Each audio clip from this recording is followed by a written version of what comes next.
Hello friends. आपल्या सर्वांची आवडती मालिका ठरलं तर मग या मालिकेच्या आजच्या रविवार 8 फेब्रुवारीच्या एपिसोडमध्ये एक खूप भारी ट्विस्ट आलाय, जो आपल्या सर्वांनाच आवडणार आहे.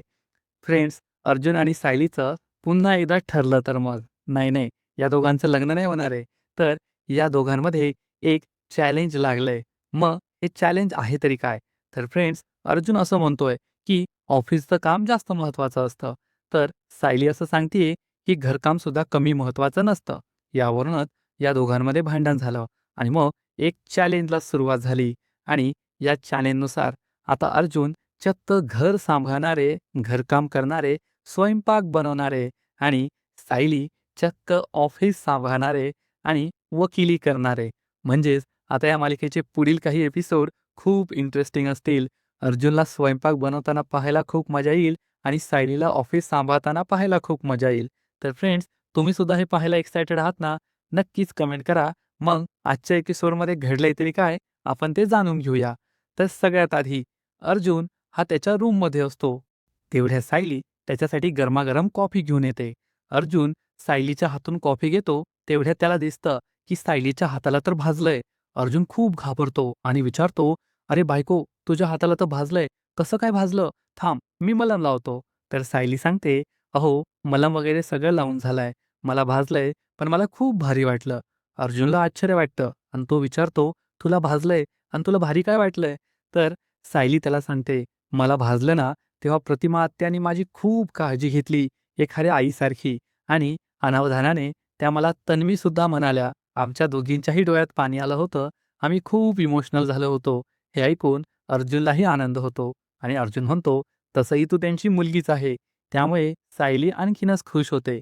तर इकडे आपल्या सर्वांची आवडती, नाही नाही, फक्त अश्विनची नावडती प्रिया ही त्याच्यासाठी कॉफी घेऊन येते आणि त्याला कॉफी प्यायला देते.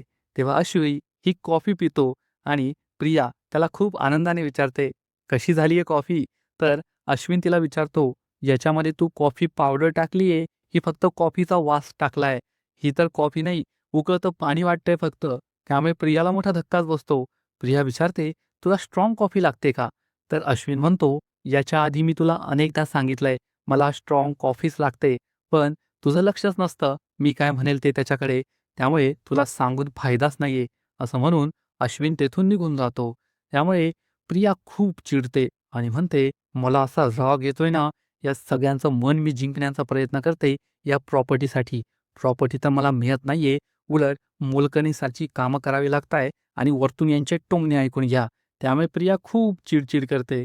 तर इकडे महिपत हा जेलमध्ये निवांत बसलेला असतो, तर नागराज सुद्धा झोपलेला असतो. तेव्हा महिपतला आठवतं की अर्जुन त्याची चौकशी करायला आला होता आणि अर्जुनने त्याला विचारलं होतं, "जेव्हापासून तुझी मुलगी मेलीये, तू सुद्धा बंद पडलाय. पण तू अजून सुद्धा डोक्याने विचार करतोय आणि या तुरुंगातून सुटण्याचा प्रयत्न करतोय. त्यामुळे तू एका वकिलीन बाईला भेटला होता. काय नाव होतं तिचं? हां, विशाखा प्रभूणे. मग तू मला तिचा नंबर दे, मला तिचा पत्ता दे." हे सगळं महिपतला आठवतं आणि तो विचार करतो, काहीही झालं तरी साक्षीपर्यंत अर्जुन नाही पोहोचला पाहिजे. साक्षी जिवंत आहे हे अर्जुन सुभेदारला नाही कळायला पाहिजे. तेवढ्यात नागराजला जाग येते. नागराज पाहतो की महिपत कसला तरी विचार करतोय आणि तो महिपतला विचारतो, "काय महिपत शेठ, कसला विचार करताय?" खूप गप्प-गप्प. पण महिपत काहीच बोलत नाही आणि नजर वळवून घेतो. तर नागराज त्याला विचारतो, "तू तर घाबरलेला दिसतोय.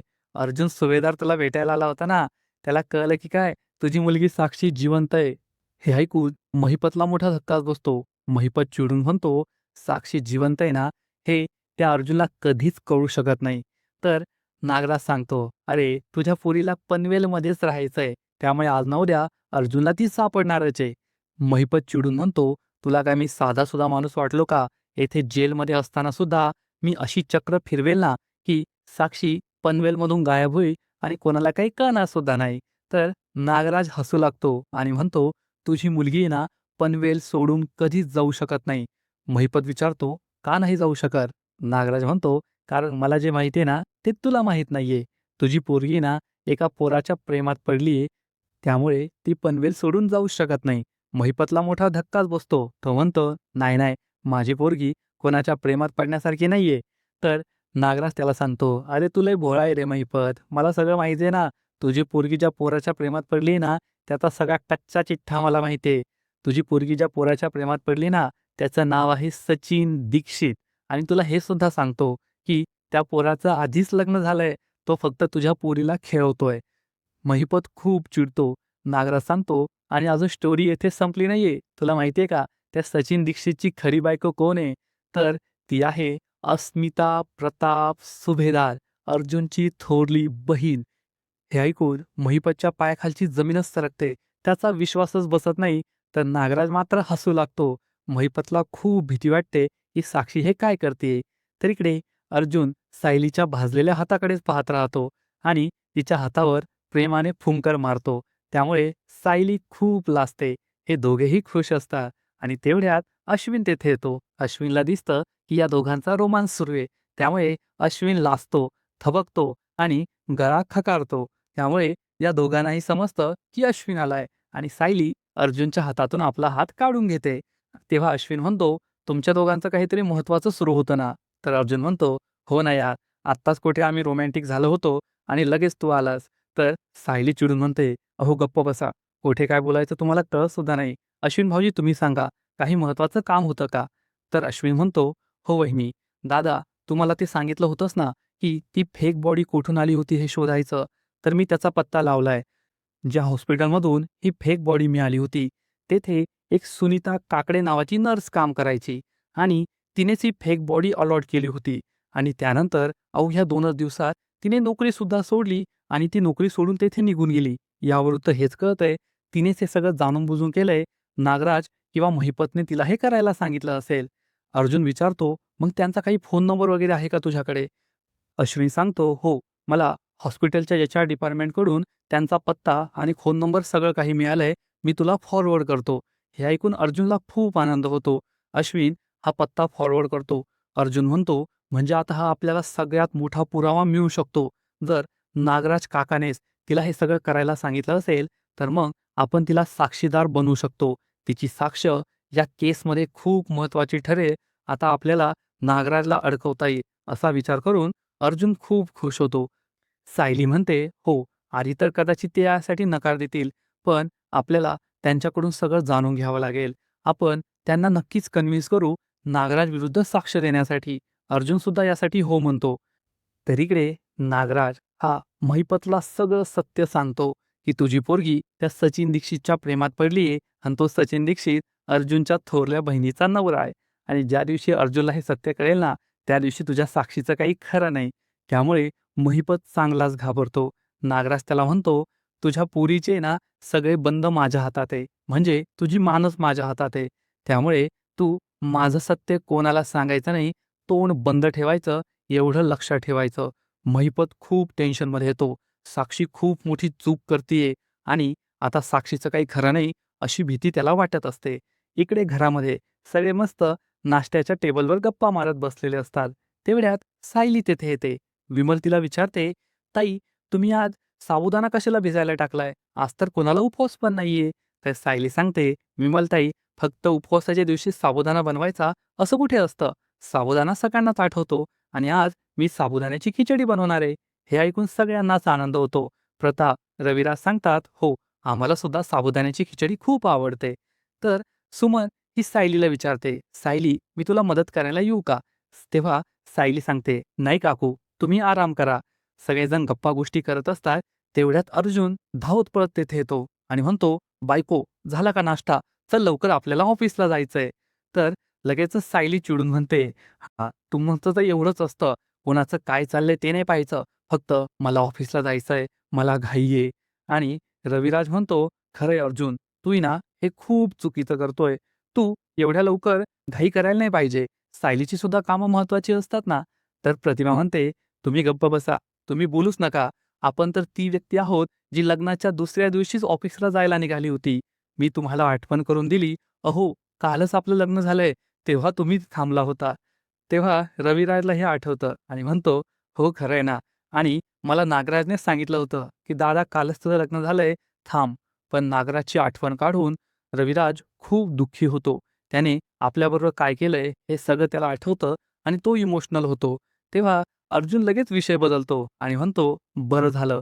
मला एवढं तरी कळालं, की मी या जगात एकटा नाहीये. ज्याच्यासाठी काम सगळ्यात जास्त महत्त्वाचं आहे, अजून कुणीतरी आहे. नाहीतर ही माझी बायको माझ्यावरच डाफरत असते, मलाच बोलत असते." तर प्रताप म्हणतो, "आम्ही तर सगळ्यांनी ठरवलंय, जेव्हा अर्जुन आणि सायलीचं भांडण होतं ना, तेव्हा आपण गप्प बसायचं. त्यांच्या दोघांमध्ये काहीच बोलायचं नाही." सगळेजण हसू लागतात आणि आता नाश्ता करण्याची तयारी करत असतात. तेवढ्यात प्रिया तेथे येते आणि म्हणते, "मी तुमच्यासाठी नाश्ता बनवू का?" पण कुणीच तिला उत्तर देत नाही. रविराज म्हणतो, "काही गरज नाहीये." अश्विन तेथे येतो. तर प्रिया त्याला विचारते, "मी तुमच्यासाठी कॉफी बनवू का?" अश्विन म्हणतो, "हो बनव. पण कालच्यासारखा कॉफीला फक्त वास देऊ नको, तर त्यात कॉफीसुद्धा टाक." सगळेजण हसू लागतात. प्रिया म्हणते, "मी तुम्हाला कॉफी दिली असती, पण आधी आपली वेळ तर येऊ द्या. इथे वेळ ठरलेली ना, मी कधी किचन वापरायचं यांचं झालं तरच मी किचन वापरू शकते आणि कॉफी बनवू शकते." अर्जुन सायलीसमोर हात जोडतो आणि म्हणतो, "ओ बायको, तुझं झालं असेल तर चल लवकर, आपल्याला ऑफिसला उशीर होतोय." आणि सायली चिडते, "तुम्हाला नेहमीचीच घाई असते." या दोघांमध्ये पुन्हा एकदा भांडण सुरू होतं. तर प्रताप विचारतो, "अस्मिता कोठे?" कल्पना त्याला सांगते, "अस्मिता तिच्या खोलीत आहे.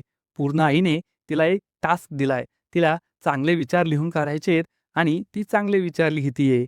प्रिया खूप चिडते आणि विचार करते, "या सगळ्यांचं मस्त हम साथ साथ है चालू आहे आणि येथे मला मात्र सगळे व्हिलनसारखी ट्रीटमेंट देत आहे."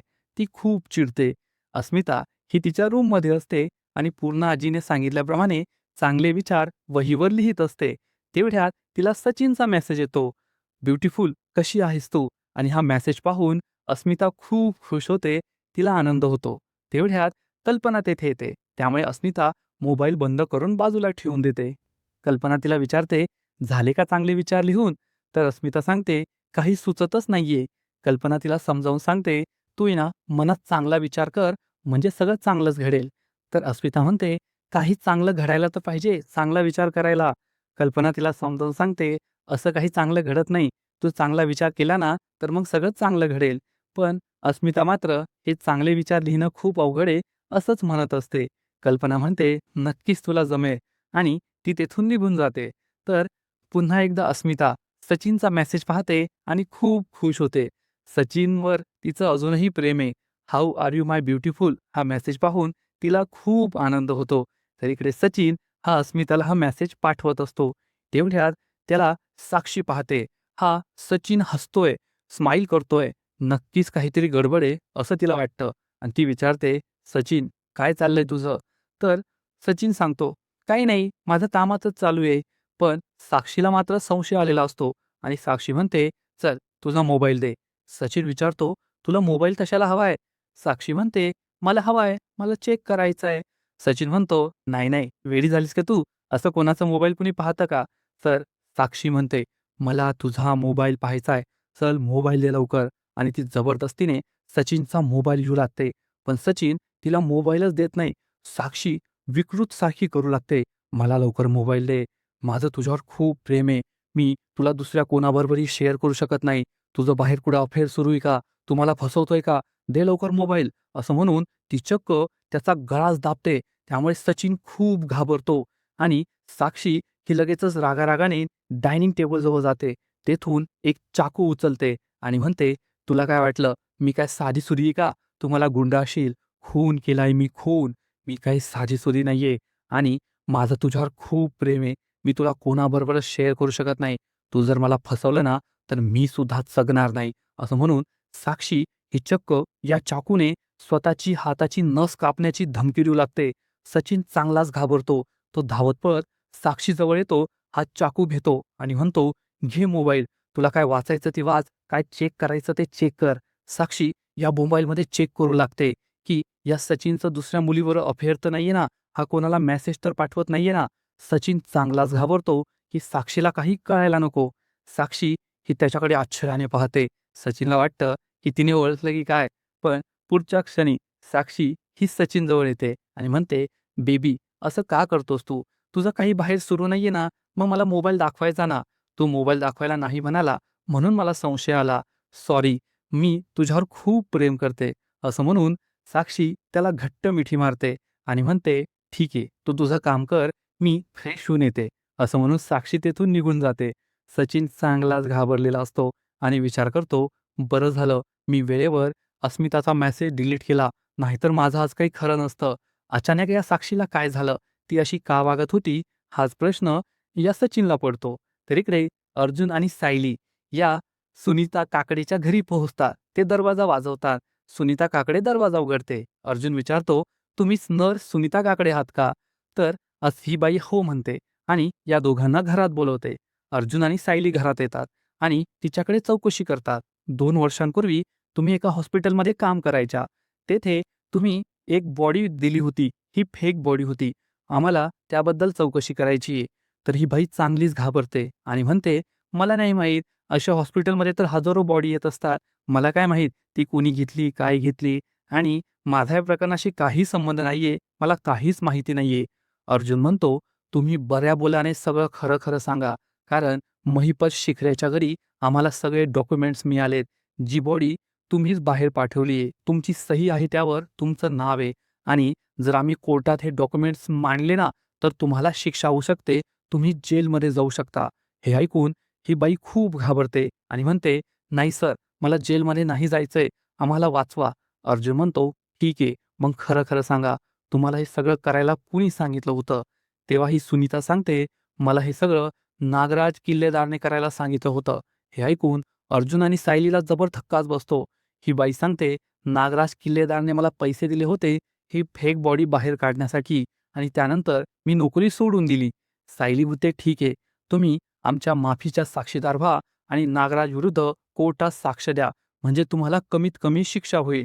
ही बाई म्हणते, "ठीक आहे, मी साक्ष द्यायला तयार आहे, पण मला कोणतीही शिक्षा करू नका, मला आरोपी करू नका." अर्जुन आणि सायली हो म्हणतात. नागराज विरुद्ध आपल्याला खूप मोठा पुरावा मिळालाय, म्हणून हे दोघे खूप खुश होतात. तर इकडे प्रतिमा ही मस्त चहा पित असते, कल्पना काहीतरी बनवत असते. तेव्हा प्रतिमा विचारते, "अस्मिता अजून आली नाहीये का?" कल्पना सांगते, "नाही, तिचं काहीतरी काम सुरू असेल." तेवढ्यात विमल विचारते, "ताई, तुम्ही विसरताय का? अर्जुन दादा आणि सायली ताईच्या लग्नाचा वाढदिवस आलाय." कल्पना सांगते, "हो, हो, ते मी कसं विसरेल? आपल्याला त्या दोघांच्या लग्नाचा वाढदिवस एकदम धूम-धडाक्यात साजरा करायचा आहे, जंगी सेलिब्रेशन करायचं आहे." त्यामुळे या दोघीही खूप खुश होतात. प्रतिमा म्हणते, "हो ना, मला सुद्धा त्यांना यावेळेस एक स्पेशल गिफ्ट द्यायचंय."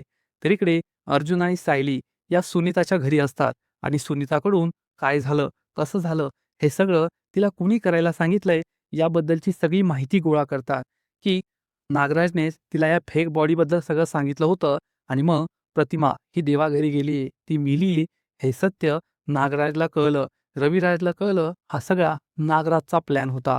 अर्जुन आणि सायली या सुनीताला माफीचा साक्षीदार व्हायला सांगतात, म्हणजे कोर्टात नागराज विरुद्धचा पुरावा आणखीन भक्कम होईल आणि मग नागराजला शिक्षा देता येईल. आणि आता सायली आणि अर्जुन खूप खुश झाले आहेत. कारण काही दिवसांपूर्वी जेव्हा नागराजला कोर्टात हजर केलं गेलं होतं, तेव्हा त्याचा वकील ॲडव्होकेट भालेरावने अर्जुनचे सगळे पुरावे खोडून काढले होते आणि अर्जुनकडे कोणतेही नवीन पुरावे नव्हते. परंतु आता या सुनीता काकडेची साक्ष अर्जुनसाठी खूप महत्त्वाची असणार आहे आणि अर्जुन या साक्षीच्या बळावर नक्कीच त्याला आता आणखीन अडकवू शकतो. नागराजला शिक्षा मिळवून देऊ शकतो, एवढं मात्र नक्की. फ्रेंड्स, ठरलं तर मग या मालिकेचा आजचा एपिसोड तर खूप भारी होता आणि अर्जुन आणि सायलीच्या हाती एक मोठा पुरावा लागलाय. पण आता या केस व्यतिरिक्त या मालिकेत एक खूप भारी ट्विस्ट येणार आहे, जो ट्विस्ट पाहायला खूप मजा येईल. मग नेमकं घडणार तरी काय आहे? तर फ्रेंड्स, पुढील एपिसोडमध्ये आपण पाहू की अर्जुन आणि सायली हे दोघेही आपल्या रूममध्ये असतील. तेव्हा अर्जुन हा नागराजच्या केसबद्दल सायलीला सांगत असे. तेवढ्याच सायली म्हणेल, "ओ थांबा, उद्या आहे ना इडली बनवायची आहे आणि मी तांदूळ भिजायला नाही टाकलेत. मी तांदूळ भिजवून येते." अर्जुन तिला थांबवण्याचा प्रयत्न करेल, पण सायली तेथून निघून जाईल. त्यामुळे अर्जुनला खूप राग येणार आणि मग थोड्या वेळानंतर सायली रूममध्ये परत येईल. तेव्हा ती अर्जुनला विचारेल, "हा सांगा, तुम्ही काय बोलत होता?" अर्जुन चिडून म्हणेल, "आता कशाला? तुला या केसपेक्षा ती इडली महत्वाची आहे ना, मग जा इडलीच बनव. मी तुला कशाला सांगू? तू तर निघून गेलीस. मी तुला थांबवण्याचा प्रयत्न करत होतो, परंतु तरीही तू थांबली नाहीस." त्यामुळे सायलीला खूप राग येईल आणि सायली चिडून म्हणेल, "तुम्हाला म्हणायचं काय आहे, की माझं काम महत्वाचं नाहीये का?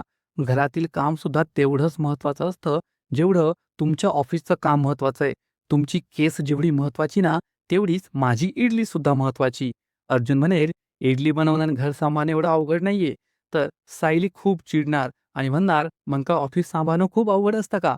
तेव्हा अर्जुनला एक आयडिया सुचणार आणि अर्जुन म्हणेल, "तर मग ठीक आहे, आपल्या अॅनिव्हर्सरीला ना आपण एक चॅलेंज घेऊया. तुला असं वाटतं ना, घर सांभाळणं खूप अवघड आहे, तर मी घर सांभाळून दाखवणार, किचन सांभाळून दाखवणार आणि तुला असं वाटतं, की ऑफिस सांभाळणं सोपं आहे, तर मग तू ऑफिस सांभाळायचं, ऑफिसच्या सगळ्या केसेस सांभाळायच्या." आणि सायली यासाठी तयार होईल. या दोघांमध्ये ठरलं तर मग हे नवीन चॅलेंज सुरू होणार. म्हणजेच आता आपण अर्जुनला स्वयंपाक बनवताना पाहणार आहोत आणि सायलीला चंक ऑफिसमध्ये काम करताना पाहणार आहोत. ऑफिस सांभाळताना पाहणार आहोत. तर फ्रेंड्स, तुम्हाला सुद्धा हे चॅलेंज पाहायला आवडेल ना? नक्कीच कमेंट करून सांगा. आणि ठरलं तर मग या मालिकेचे असेच नवीन-नवीन अपडेट, नवीन-नवीन एपिसोड सर्वात आधी पाहण्यासाठी व्हिडिओला लाईक करा, शेअर करा, चॅनलला सबस्क्राईब करून बेल आयकॉनवर क्लिक करा. म्हणजे या मालिकेचे नवीन-नवीन एपिसोड तुम्हाला सर्वात आधी पाहायला मिळतील. खूप खूप खूप धन्यवाद.